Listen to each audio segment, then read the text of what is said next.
النهاردة هنتكلم عن واحد من أشهر الأدوية الموجودة في كل بيت مصري، الدواء اللي بيسموه أحياناً المنقذ وأحياناً تانية الخادع، الإزازة اللي دايماً محطوطة في باب التلاجة ومستنية أي دور كحة أو حساسية عشان تطلع. هنتكلم عن فينادون شراب، بس المرة دي مش هنتكلم كلمتين وخلاص، إحنا هنفصصه حتة حتة عشان تفهم إيه اللي بيدخل جسمك أو جسم طفلك بالظبط. ركز معايا قوي وكمل الفيديو للآخر لأن كل دقيقة فيها معلومة ممكن تنقذ صحتك وصحة أولادك. مبدئيا كده لازم نعرف هو الفينادون ده عبارة عن إيه وليه مفعوله سحري وسريع جدا. الفينادون يا سيدي عبارة عن ميكس أو خليط بين مادتين فعالتين كبار جدا. المادة الأولى هي الكلورفينيرامين، ودي مادة مضادة للهستامين، يعني دي المسؤولة إنها توقف الهرش، تقلل الرشح، وتهدي نوبات العطس والحساسية. أما المادة التانية وهي دي الوحش أو البطل الحقيقي في القصة، هي الديكساميثازون. والديكساميثازون ده يا جماعة هو أحد مشتقات الكورتيزون المصنع، والكورتيزون ده هو أقوى مضاد للالتهاب موجود على كوكب الأرض. عشان كده أول ما بتاخد معلقة فينادون بتحس إن النار اللي في صدرك أو الحساسية اللي في جلدك هديت فجأة كأن حد كب عليها مية ساقعة. وده لأننا دمجنا حاجة بتقفل مستقبلات الحساسية مع حاجة بتوقف الالتهاب وتورم الأنسجة فوراً. طب لحد هنا الكلام جميل وزي الفل. أمال فين المشكلة وليه الدكاترة والصيادلة دايماً بيحذروا من الاستخدام العشوائي للدواء ده؟ تعال نمسك أشهر خرافة بتدور حوالين الفينادون، وهي التخسيس والنحافة. بيجيلي ناس كتير وخصوصا بنات مقبلين على الزواج يقولوا لي يا دكتور أنا عايزة آخد فينادون عشان أتخن، ودي الكارثة كبرى اللي لازم نوضحها علمياً. اللي بيحصل لما بتاخد كورتيزون بجرعات كبيرة أو لفترة طويلة مش إنك بتتخن وتكون عضلات ودهون صحية، لأ، الكورتيزون بيعمل حاجة اسمها احتباس سوائل وأملاح تحت الجلد، يعني جسمك بيخزن مية وصوديوم فالوش يورم ويبقى مدور فيما يسمى بمون فيس أو الوجه القمري، والرقبة تتخن والبطن تطلع، لكن الأطراف الإيدين والرجلين بتفضل رفيعة وممكن ترفع أكتر لأن الكورتيزون بيكسر بروتين العضلات. يعني النفخة دي نفخة كدابة، نفخة مرضية عبارة عن مية متخزنة، ومجرد ما تبطل الدواء المية دي بتنزل وبيرجع الجسم أرفع من الأول، بس بتكون ورثت مشاكل تانية كتير.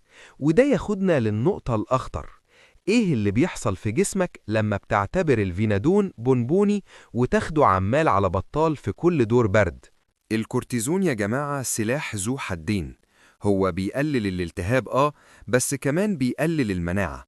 فلما يكون عندك فيروس بسيط زي الإنفلونزا وجسمك بيحاول يحاربه وتقوم انت واخد فينادون، انت كده بتقول لجهازك المناعي نام دلوقتي، فبتدي فرصة للفيروس أو البكتيريا إنها تنتشر وتتوغل أكتر. عشان كده ممنوع منعا باتا استخدام الفينادون في نزلات البرد العادية اللي مفيهاش حساسية صدرية شديدة أو التهاب حنجري حاد بيخنق النفس. كمان لازم نخلي بالنا جدا من تأثيره على المعدة. الفينادون لو اتاخد على معدة فاضية أو لفترات طويلة ممكن يسبب قرحة معدة والتهابات شديدة في جدار المعدة، لأنه بيزود إفراز الحمض وبيقلل الطبقة اللي بتحمي المعدة. ده غير تأثيره على السكر والضغط. مريض السكر لو خد فينادون بجرعات مش محسوبة سكره هيضرب في السماء، لأن الكورتيزون بيزود مقاومة الإنسولين وبيخلي الكبد يضخ سكر في الدم.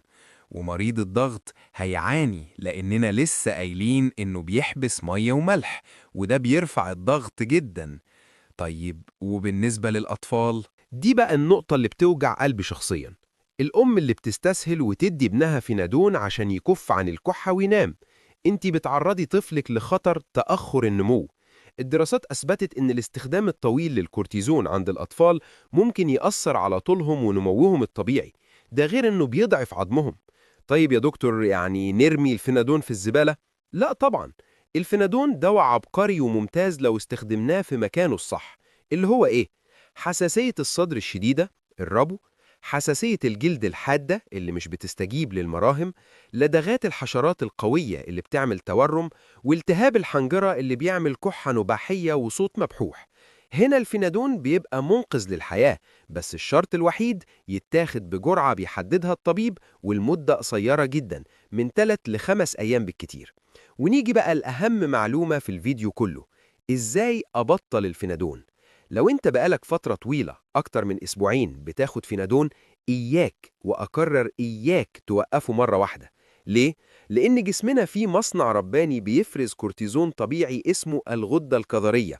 لما انت بتدي الجسم كورتيزون من بره، فينادون، الغدة دي بتكسل وبتقول خلاص الخير كتير مش هشتغل أنا. فلو جيت انت فجأة قطعت الفينادون، الغدة لسه نايمة ومش هتفرز الكورتيزون الطبيعي اللي جسمك محتاجه عشان يعيش. وهنا ممكن يحصل هبوط حاد في الدورة الدموية ومشاكل خطيرة جدا. عشان كده لازم السحب التدريجي، يعني نقلل الجرعة واحدة واحدة بالتدريج لحد ما نوقفه تماما، عشان ندي فرصة للغدة إنها تصحى وتشتغل تاني.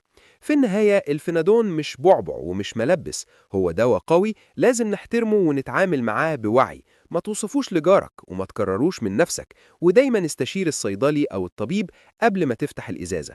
دمتم بصحة وعافية، وما تنسوش تشاركوا الفيديو عشان نوعي كل الناس ونقفل باب الخرافات. في النهاية لو عجبك الفيديو ما تنساش تعمل لايك واشتراك في القناة وتشير الفيديو على قد ما تقدر علشان الكل يستفاد. وما تنساش تكتب رأيك في التعليقات وإيه الحاجة اللي محتاج نتكلم عنها ونعمل عنها فيديو.